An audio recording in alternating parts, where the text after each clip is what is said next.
Hello there, kia ora.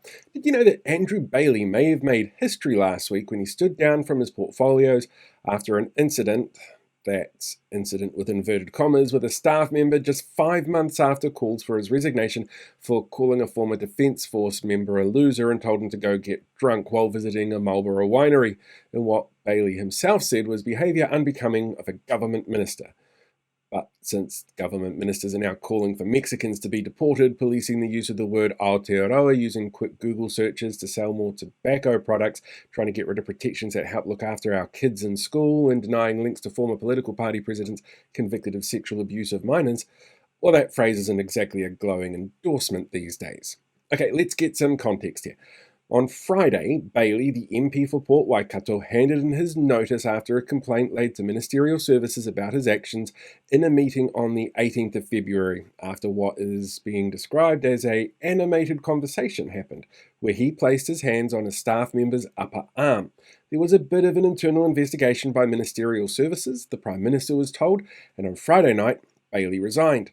Since National came to power, Bailey has been the Minister for Commerce and Consumer Affairs, Statistics, and Small Business and Manufacturing. And in January, in the Cabinet reshuffle, he was also made Minister for ACC, which means he wasn't the Minister for ACC when they announced 300 people were having their jobs cut in May last year, but he was the Minister in charge when they announced 10% of the Commerce Commission would be axed for those landlord tax breaks, just as the government started making noise about needing more competition for supermarket players to bring down the cost of living.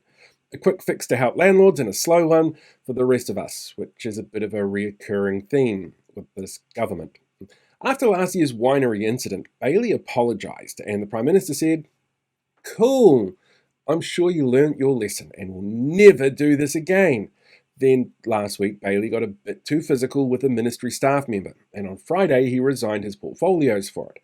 And then on Monday he told the media he'd resigned. And it's probably a total coincidence that something internal that makes the government look bad was responded to relatively quickly, while something external that happened to other people was ignored until it went away. But how does this make history? Well, MPs resigning from portfolios is not uncommon. It happens under most administrations for reasons I'm sure the MPs involved would rather not go into. But it doesn't often happen so quickly. Our shortest ever term for a Prime Minister was Henry Sewell for 14 days in 1856. But when it comes to portfolio holding ministers who aren't the Prime Minister, not that our Prime Minister holds portfolios, well, 28 days may be a new record for the country. The fact is, he abused a member of the public and seemingly got tipsy on the job, and the Prime Minister still had confidence in him and allowed him to keep his portfolios and gave him another one. So just how animated was this animated conversation if it means he had to resign from those roles?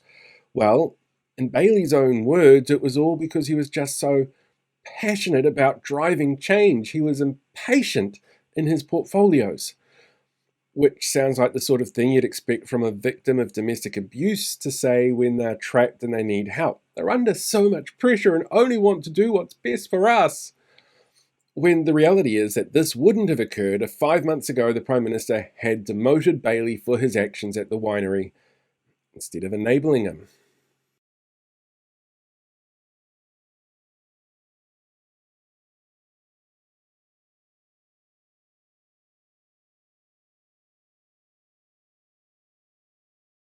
Hey, thanks for checking out today's video. Make sure you like, share, subscribe so you get more updates as we go along. We deal with these guys for the rest of the year.